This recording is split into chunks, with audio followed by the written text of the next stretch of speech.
never slow up, no I don't take shit. I got no love for the fakeness. If you wanna play tough and wanna hate this, I'll always show up. I don't ever slow up, no I don't take shit. I got no love for the fakeness. If you wanna play tough and wanna hate this, I'll always show up and make a. Halo guys, kita dari Cangkul Podcast. Sebelum kita mulai, kita alangkah baiknya kita kenalan dulu nggak sih? Oke, karena ada pepatah yang bilang tak kenal maka tak dung-dung. Tak sayang. Apa yang benar? Tak kenal maka tak sayang. Oke, oleh karena itu kita perkenalan dulu. Mulai dari aku nih. Dari kamu boleh. Perkenalkan, nama aku Taufik Anwar Anas dari kelas Agribisnis KB dan teman saya Alci Iskamara ditayang paling cantik comel se-Indonesia Raya, merdeka bersatu berdaulat adil makmur Agrigedo. Taunya harus sepanjang itu ya? Iya dong, khususon.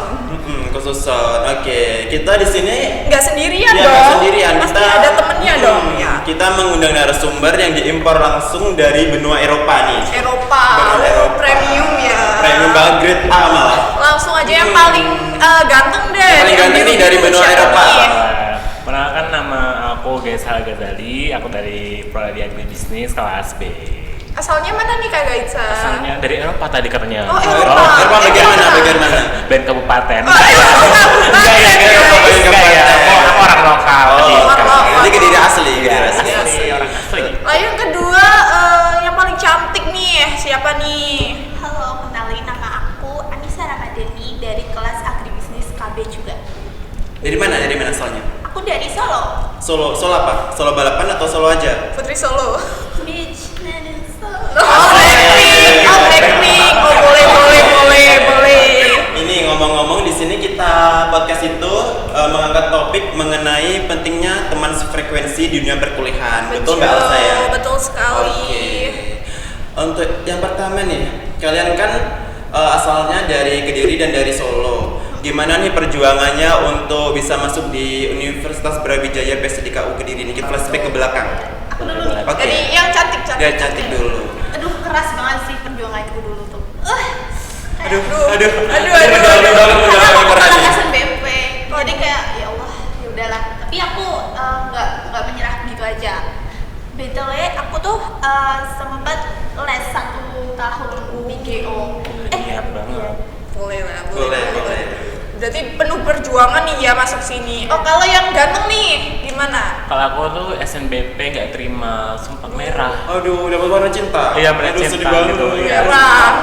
Tapi aku nggak patah semangat. Aku kan ada jadwal lagi yang tes SNBT itu. Nah, aku belajar terus dan akhirnya diterima di sini PSDKU ini. Alhamdulillah banget. Alhamdulillah. Jadi nggak boleh terpacu pada satu plan ya. Kita perlu ada plan B ya. Iya, betul banget. Gimana nih tips untuk adik-adik kelas mungkin yang mempersiapkan dirinya untuk masuk di dunia perkuliahan? Tipsnya bagaimana dari kalian itu? Betul, apalagi kan bentar lagi UTBK kan ya. Iya. Jadi tips-tips buat yang nonton mungkin adik-adik di luar sana yang mungkin nonton podcast kita ini. Aku dulu kah? Ayo boleh yang paling cantik. Yang pertama kalian harus punya plan dulu. Kalian harus punya niat. Kalian harus punya waktu untuk belajar efektif. Kalian harus buat plan-plan itu. Terus juga sebenarnya tuh bimbel tuh opsional ya. Tapi kalian kalau mungkin punya uang lebih gitu bisa deh kayak bimbel online itu kan lebih murah. Gitu. Kita lanjut ke Kaitsa gitu. Iya. Aku nih. Iya dong. Kalau aku kan SNBT terima SNBT kan belajarnya dikit banget. Nah, saran dari aku sih berdoa aja tuh nggak cukup. Iya betul. Jadi kita harus belajar sama harus bikin jadwal gitu, ngerjain tryout. Kalau saya sih tryoutnya gratis. Jadi Ya. sumber belajar bukan dari les doang ya. Iya, Dari kan semua hal ya bisa kita betul jadikan banget. tempat belajar. Iya. Jadi perlu seimbang ya antara doa dan usaha. nih. Iya, betul banget sih. Kan kalian di sini kan berarti angkatan 2024 ya, maba. Iya, sama. maba. Jadi peralihan dari SMA ke dunia perkuliahan nih. Masih bau-bau nih minyak Kecut, telon. minyak telon. Baru netes, Baunya baru telon netes. juga lah. Kan kalian kan maba nih. Iya. Jadi kan mungkin temannya juga baru kan, berarti dari teman lama dari SMA pindah ke teman baru di dunia perkuliahan. Aku mau tanya nih, menurut kalian seberapa penting sih itu teman sefrekuensi di dunia perkuliahan. Di rate dong dari 1 Di rate sampai dulu, 10 di rate. dari Mas Gaitsa. Di rate. Kalau aku rate dari 1 sampai 10 itu nggak cukup ya. Itu sampai rate-nya tuh nggak sekira. Soalnya teman di perkuliahan itu penting banget, terutama dalam kan ada tugas kelompok. Nggak mungkin kan kita ngerjain sendiri, namanya Betul. kelompok kan. Iya, betul banget. Gitu. Kalau balik ke Kak Anissa yang paling cantik gimana nih? Rate-nya dulu 1 sampai 10. 100 plus. Oh iya, ada plus plus-plusnya. Sigma. Auranya bertambah. Iya. Gen apa ya? Enggak, Gen Z, ya, sama-sama Gen Z kita. Gen Z. Gimana? Penting nggak menurut Kak Anissa? Penting banget karena ya kita 4 tahun itu kan lama ya, lama Betul. banget. Jadi menurut aku untuk kurang lebih waktu itu tuh kita harus punya teman lah, nggak apa ya, mungkin 1 atau 2 atau 3 buat kita bisa survive gitu, punya support system gitu. Betul banget. Biasanya teman sefrekuensi di dunia perkuliahan itu tidak hanya dijadikan saat menjadi teman di dunia perkuliahan saja. Biasanya Iya, dijajak menjadi iya. teman curhat kan biasanya. Iya, betul, Aduh. setuju banget. Karena dunia perkuliahan itu bikin stres banget kan. Iya. Jadi perlu kayak kita ada tempat untuk kita bercerita, Iya, berkeluh itu kesah gitu bisa kan. jadi kayak dukungan emosional gitu kan. Betul banget. Terus kan kita udah bahas tentang teman sefrekuensi. Nah, pasti ada tipsnya untuk memilah ya. Kita tidak memilih ini. Iya, disclaimer dulu ya guys ya. Kita itu memilah bukan memilih teman Iya. gitu ya. Iya, karena semua teman ya ini. Tapi kita perlu memilah untuk batasan. Kita dikasih tips dong supaya teman-teman bisa memilah teman yang baik dan tidak terjerumus ke Ke hal-hal yang negatif gitu ya. Dari Kak Anissa dulu dong. Oh boleh. Kalau aku sih yang pertama kita harus punya prinsip dan nilai gitu. Jadi kita harus punya teman yang prinsip sama nilainya itu sama kayak kita. Jadi harus setara lah. Terus aku juga nerapin beberapa kriteria. Tapi kalian jangan salah sangka dulu. Maksudnya kriteria tuh aku bukannya pengen punya teman yang cantik aja atau yang kaya, yang Betul. gimana-gimana, enggak. Yang pertama kriterianya tuh dia tuh harus jujur. Jujur, jujur. ya. Iya. Kejujuran hal Biar utama nggak ya. friend, ya. Harus jujur, terus juga kalau bisa sih dia juga rajin gitu. Biar kita tuh terbawa arus. Iya, sama-sama positif gitu ya. Iya, betul banget. Karena kan teman kan biasanya juga berdampak pada kayak Iya, bawa impact. iya bawa impact kepada kita gitu.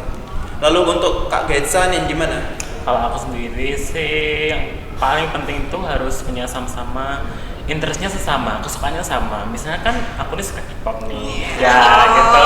Asik, Iya, asik, K-pop kita nih. otomatis aku kan teman-temannya juga sama K-pop kan, biar bahasanya tuh sama, jogetnya juga sama. Kan kalau misal aku sama yang anak punk gitu, nggak mungkin ya gitu. Iya, benar. Jadi yang pertama tuh pasti sefrekuensi ya, supaya kita tuh sama-sama ada timbal balik ya. Iya, kita nggak perlu berpura-pura gimana kalau sefrekuensi itu enak. Kita nggak terlalu menguras energi banget untuk Iya. bersosialisasi gitu kan. Betul banget. Ngomong-ngomong nih, Kak Anissa itu tipikal orang yang introvert, extrovert, apa ambivert? Aduh. Aduh, kayaknya kelihatan gak sih? Aku introvert. Oh, introvert. Introvertnya gimana nih? Kan banyak kan kata introvert itu apa sih? Introvert itu menurut aku bukan orang yang super pendiam, super pemalu gitu, nggak pernah ngomong sama sekali, itu bukan ya. Menurut aku tuh orang yang tipenya introvert itu cenderung bisa lebih capek gitu daripada orang-orang pada umumnya kalau bisa ketemu sama banyak orang terus di keramaian gitu-gitu, banyak ngomong gitu-gitu, kayak capek gitu, pengen recharge dengan sendiri atau Sosial energi ya. sosial energinya gitu. Cepet banget lu turun gitu ya. Kan Kak Anissa kan introvert nih. Iya, introvert. Untuk Kak Gaitsa apakah sama atau beda, Kak? Beda. Bedanya gimana nih? Aku tuh campuran 50-50, bisa introvert, Oh, extrovert gitu. Campur. Iya. Campur. Waduh, Enggak, enggak. apa Bahasa namanya? gaulnya tuh ambivert. Ambivert. Oh iya, betul ambivert Setengah-setengah gitu. Iya, jadi aku kalau misal ketemuan sama yang sefrekuensi gitu, aku bisa langsung jadi extrovert. Tapi kalau yang nggak sefrekuensi langsung introvert, kan betul banget kehabisan energi gitu kan jadinya. Biasanya nih kalau introvert itu setelah bersosialisasi itu kayak sosial baterainya tuh udah habis banget, kayak Betul. pengen diem gitu, pengen menyendiri gitu kan. Iya. Kak Anissa betul. Kalau Kak Gaitsa ini, kalau seumpama Kak Kak Gaisa keluar sendiri nih di keramaian. Kakak itu ngerasanya kayak gimana? Apakah sama kayak introvert Kak? Atau mungkin lebih ekstrovert mungkin kalau sendiri gimana Kak? Kalau aku sendiri sih tergantung mau ketemunya sama siapa gitu. Kalau misalkan udah kenal terus frekuensi lah, misalnya sama, otomatis aku bisa langsung jadi extrovert loh. Waduh. Gitu. Jadi bisa berubah-ubah. Bisa berubah-ubah Kak. Bunglon. Kayak bunglon nih. Reptil kan? Gitu ya gitu. Oke. Bunglon. Gimana? Itu sih ya. Berarti udah cukup nih. Apakah sudah cukup Udah sih? cukup. Kita bicarain MBTI nggak sih? Aku pengen tahu deh MBTI kayaknya. Boleh. MBTI aku itu INFJ. Apa tuh? Oh, INFJ. Kayak dia kebanyakan introvert sih biasanya. Oh, sama kita berarti introvert. Kamu apa? Ah, disamain aja ya. Samain, Kita- disamain. Kita jujurly, Sama. ya gitu. Kayak sebenarnya dikatain introvert, kelakuanku ini tidak seperti introvert. Tapi kalau ekstrovert, ya betul sih. Jadi Iya. samain aja Iya, kali iya, ya. Iya, beda betul sih. ya. Setengah-setengah juga berarti ya. Enggak, aku lebih ke ekstrovert mungkin ya. Oh iya. Oh, lebih- Iya, lebih- kelihatan sih. lebih- Dari titelnya aja lebih udah gemes. panjang banget. Iya, betul. Dirasakan mungkin udah cukup podcast cangkul hari ini. Nah, Ya. habis ini kita kembalikan nih produk-produk impor kita kembalikan di Ayo. negara asalnya di Eropa. Di Eropa kabupaten ya. Iya. Dibuang kita. Tapi sebelum itu apa sih kesimpulan dari podcast kita ini Oke. sih? Iya. Karena kita kan di dunia perkuliahan kan lama kan. Iya, Kira-kira itu 4 tahun. Jadi penting banget kita mendapatkan teman frekuensi. Perlu banget kita memilih teman yang baik dan sesuai dengan kriteria kita karena teman itu akan berdampak juga pada kita. Jadi teman frekuensi itu penting Iya, banget. setuju Iya. banget. Tidak hanya untuk teman kelompok, nanti juga ada teman curhat, teman Iya. main gitu Iya, ada benar. kesepian kan. Jadi- Karena dunia perkuliahan itu sudah stres. Iya, jadi selain dalam lingkup perkuliahan, temen itu juga berperan banget dalam lingkup hal di luar perkuliahan ya. Kayak hal ya biasalah Mental. seperti anak muda. Nongki-nongki, sekarang. nongki. Iya, Iya, dong. itu bang kita Iya. habis tugas kan gitu. Terus juga tadi dijelaskan tips-tipsnya ya guys soal kita itu nggak boleh memilih teman, tapi kita harus memilah Iya, teman. memilah, guys, Karena memilah. semua hal itu ada batasan, apalagi di dalam lingkup perkuliahan ya. Banyak latar belakang yang berbeda-beda, semuanya kan pada merantau, mungkin ada yang banyak yang merantau. Jadi banyak latar belakang, banyak culture shock Iya, di betul. perkuliahan. Jadi kita harus membatasi semuanya ya, jadi nggak bisa terjerumus ke hal yang bebas gitu. Iya. Semuanya harus ada batasan. Betul banget, karena kan di kampus ini bukan Walok aja kan, banyak orang yang dari daerah-daerah luar gitu. Eropa, Jadi kan? iya Eropa. Eropa kabupaten. Jadi mungkin kayak gaya hidupnya, perilakunya dan budaya mungkin bercampur. Jadi perlu banget kita memilah-milah teman. Karena di sini kita merantau, jangan sampai kita mengejarkan orang tua yang udah membiayai kita untuk kuliah. Karena biaya kuliah itu nggak sedikit guys. Nah. Oke, terima kasih untuk narasumber kita yang cantik dan ganteng. Ada Kak Anissa dan Kak Gaisa. Semoga kuliahnya lancar terus ya Kak ya. Amin. Amin, kalian juga ya. Amin. Semoga kita nanti kan sama-sama kan 2024 nih. Semoga nanti kita bisa lulus bareng. Amin. Oke, karena podcastnya udah cukup, kita akhiri podcast Cangkul hari ini. See you next time and bye.